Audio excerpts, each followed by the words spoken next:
So good. So your coworker just invited you to their holiday party this coming Saturday, and you said yes before realizing, oh, I've got to bring something. And you don't want to just bring anything. It's Wednesday night, you worked until 6, and you are not showing up empty-handed or with grocery store cookies. Gross! I'm gonna let you in on a little secret. I have this cookie recipe that makes people think I spent hours in the kitchen, when in actuality, I only spent about 30 minutes after work. These almond-lemon shortbreads are my party secret weapon. They look fancy, they taste incredible. They're always one of the first things to disappear. And here's the thing, I'm testing them with 2 different butters today to find out if we actually need to splurge on Kerrygold or if Challenge gets the job done. Hey, quick sec, if you like videos like this and you want to see more, please like and subscribe. Now, back to baking. Today we're making almond-lemon shortbread cookies. They're so good. Now I know what you're thinking, shortbread sounds fancy, but I promise you, this is one of the easiest cookies you can make. No weird ingredients, no rolling out dough, and nothing that's gonna stress you out. What makes this recipe special is almond extract with fresh lemon zest. It sounds simple, but let me tell you, people lose their minds over these cookies every single time. What? The twist today? I'm making 2 batches. One with Challenge butter and one with Kerrygold. Now, full disclosure, the first time I tried Kerrygold butter, I was blown away with how buttery it tasted. It sounds obvious, but there was a richness about it that I'd never tried with any other butter. So today we're putting it to the test in these 2 cookies. Can we actually taste the difference? Is it worth the extra few bucks for the Kerrygold, or is Challenge enough? Let's find out together. Here's what we need. 1 cup salted butter, softened. I just leave it on the counter for an hour. And yes, I use salted because whenever I buy unsalted for a recipe, I use it once, then it sits there and goes bad. I just slightly reduce the salt that's called for in the recipe to account for the salted butter. Does anybody else do this? Leave a comment down below. 1 cup powdered sugar. I know shortbread purists will always say use caster sugar, but I've made this recipe many times and it's turned out great. 3/4 teaspoon almond extract. Yes, that much. Don't be scared. 1/4 teaspoon salt. I'll measure it out later. 2 cups all-purpose flour, fluffed and leveled.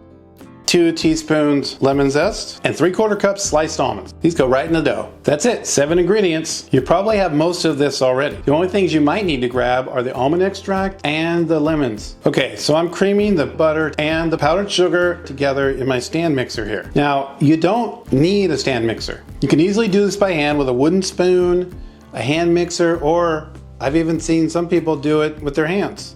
But since I got it, I'm gonna use it. Just mix until it's lightly fluffy. This is your base. Now the almond extract. This is where people get nervous. 3/4 of a teaspoon feels like a lot, right? But almond extract is one of those flavors that needs to be bold to come through. If you go light with it, you won't taste it at all. Trust me on this. Now we're adding the salt and the flour. All right, lemon zest time. I'm using a microplane for this. 2 lemons should give you about 2 teaspoons of zest. Don't overmix this. Once you don't see any more dry flour, stop. Shortbread should be tender and crumbly, not tough. The more you mix, the more gluten develops, and nobody wants a chewy shortbread. See this texture? It should look a little crumbly, but it'll hold together if you press it. Perfect. All right, so we're gonna pour the almonds in, 3/4 cup. I like to just use the mixer. Let the mixer do the job for you.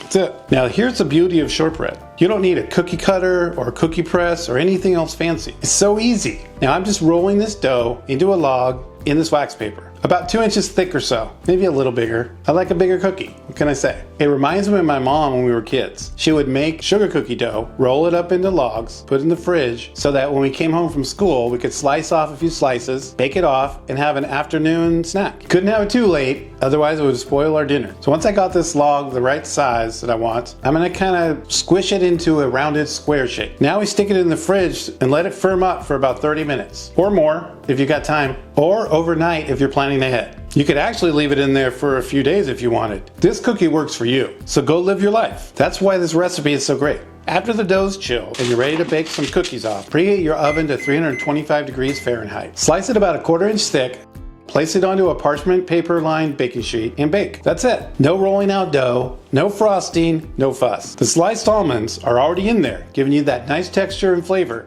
These will bake for about 20 to 25 minutes. Let's check on them. It's been about 20 minutes. Almost there. You want the edges just barely golden. You don't want to overbake them. If they get too brown, they're going to taste bitter, and we don't want that. Let's check.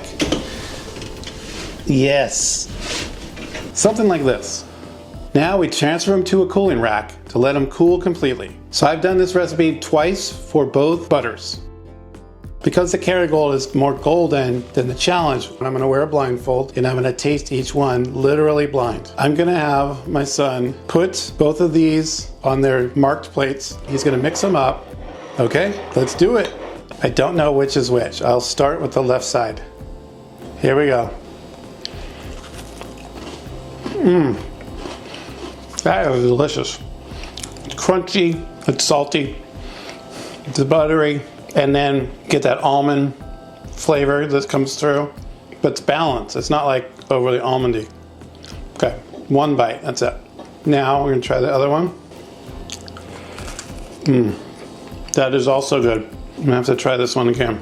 This is crazy. Okay, I am gonna guess that the right side, this one, is the Kerrygold. Now let's find out. Oh my gosh. I couldn't even tell the difference. Okay, blind taste test is done. And I am so surprised that I could not tell the difference between the Kerrygold and the challenge. And I picked the challenge as the Kerrygold. Let's look at these cookies. So this is the challenge butter. How beautiful that is. And then the back side, see all those almond slices in there? Now let's crack it open so you can see that. Now, Kerrygold looks very similar, but it's yellower. Okay, break it open. That one actually was a little crunchier. It's time for the wrap up. So that's it. Almond lemon shortbread. Your new go-to when you need something easy and impressive. And honestly, I'm very surprised, but challenge butter gets you 100% there. Save your money and use the challenge. If you make these, please let me know in the comments. And if you've got a butter preference for baking, I want to hear about it. Drop a like if this helped you out, and I'll see you on the next one. Thank you so much for watching, and please remember to like and subscribe and watch one of my other videos. I'll see you the next time.